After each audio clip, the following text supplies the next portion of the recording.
السلام عليكم ورحمة الله وبركاته. إن الحمد لله والصلاة والسلام على رسول الله.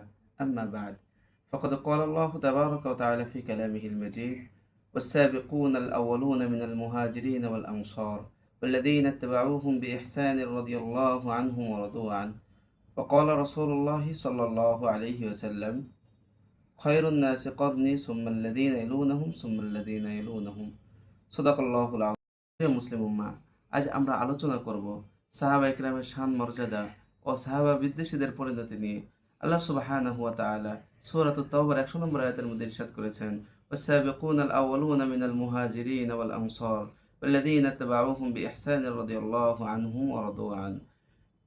অর্থ, আনসার ও মুহাজির সাহাবীদের মধ্যে যারা অগ্রগামী হয়েছে এবং তাদের যারা সুন্দরভাবে অনুসরণ করেছে, আল্লাহ সুবহানাহু ওয়া তাআলা তাদের সকলের প্রতি সন্তুষ্ট হয়েছেন, তারাও আল্লাহর প্রতি সন্তুষ্ট হয়েছে। আল্লাহ সুবহানাহু ওয়া তাআলা সূরাতুল ফাতহের ২৯ নম্বর আয়াতের মধ্যে ইরশাদ করেছেন: মুহাম্মাদুর রাসূলুল্লাহ ওয়াল্লাযীনা মাআহু আশিদ্দাউ আলাল কুফার। মুহাম্মদ হলেন আল্লাহ সুবহানাহু ওয়া তাআলার রাসূল। তার সাথী সঙ্গী যারা রয়েছে অর্থাৎ সাহাবায়ে কেরাম, তারা কাফেরদের ব্যাপারে অধিক কঠোর, তবে নিজেদের মধ্যে তারা পারস্পরিক সম্পর্কের ক্ষেত্রে তারা পরম দয়ালু। সাল্লাল্লাহু আলাইহি ওয়াসাল্লাম বুখারী শরীফের ২৩52 নম্বর হাদিসের মধ্যে ইরশাদ করেছেন: খয়রুন নাসি করনি সুম্মাল্লাযীনা ইয়ালুনাহুম সুম্মাল্লাযীনা ইয়ালুনাহুম। সর্বোত্তম মানুষ হলো আমার যুগের মানুষ অর্থাৎ সাহাবায়ে কেরাম। তারপরের যুগের মানুষ তার পরবর্তী উত্তম, তারপরের যুগের মানুষ তারপরে উত্তম। এভাবে আল্লাহ নবী সাল্লাল্লাহু আলাইহি ওয়াসাল্লাম আরও অসংখ্য হাদিস বর্ণনা করেছেন তারা সাহাবাগণের ব্যাপারে।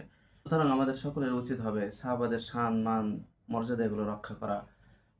আল্লাহ নবী সাল্লাল্লাহু আলাইহি ওয়াসাল্লাম সহিহ বুখারী ২৬৫২ নম্বর হাদিসের মধ্যে ইরশাদ করেছেন: লা তাসুব্বু আসহাবি ফাওয়াল্লাযী নাফসি বিয়াদিহি। আল্লাহ রাসূল সাল্লাল্লাহু আলাইহি ওয়াসাল্লাম সহিহ বুখারীর মধ্যে ইরশাদ করেছেন, তোমরা আমার সাহাবায়ে কেরামকে গালি দিও না, যার হাতে আমার প্রাণ রয়েছে আমি তার কসম করে বলছি, তোমাদের যদি কেউ উহুদ পরিমাণ স্বর্ণ দান করে তাহলে ওই সাহাবায়ে কেরামের এক মুদ সমান বা অর্ধমুদ সমান পরিমাণ সওয়াব হবে না। তাদের ঈমান ছিল এত কঠোর, তাদের ঈমান ছিল অনেক কঠিন ঈমানের অধিকারী তারা ছিলেন।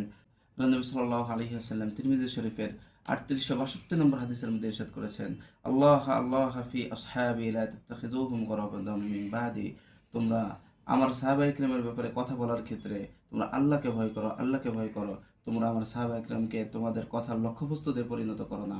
এছাড়াও আরও অসংখ্য হাদিস রয়েছে যেগুলো নবীজি সাল্লাল্লাহু আলাইহি ওয়াসাল্লামের সাহাবীদের সম্পর্কে যারা বিদ্বেষ পোষণ করে তাদের বিরুদ্ধে রয়েছে। অর্থাৎ যারা সাহাবা ইকরামকে গালি দেয়, সাহাবা ইকরামকে সত্যের মাপকাঠি হিসেবে মানে না, সাহাবিয়া রসুল কাতিবে ওয়াহী হযরত মুআবিয়া রাদিয়াল্লাহু তাআলা আনহুকে যারা অকথ্য ভাষায় গালিগালাজ করে, তাদের সম্পর্কে এই হাদিস দ্বারা সুস্পষ্ট বর্ণনা পাওয়া যায়। সুতরাং যারা সাহাবা ইকরামকে গালি দেয় তারা কখনোই ভালো মানুষ হতে পারে না, তারা কখনোই মুমিন হতে পারবে না। এই জন্য আসুন আমরা সকলেই তওবা করি। আমরা যারা এই ধরনের কাজে লিপ্ত হয়েছে আমরা সকলেই তওবা করি। আমরা সকলেই সাহাবা ইকরাম ও নবীজি সাল্লাল্লাহু আলাইহি ওয়াসাল্লামের হাদিসকে আমরা আঁকড়ে ধরি। আল্লাহ সুবহানাহু ওয়া তাআলা আমাদের সকলকে তৌফিক দান করেন। আমিন ওয়া আখিরু দাওয়ানা আনিল হামদুলিল্লাহি রাব্বিল আলামিন।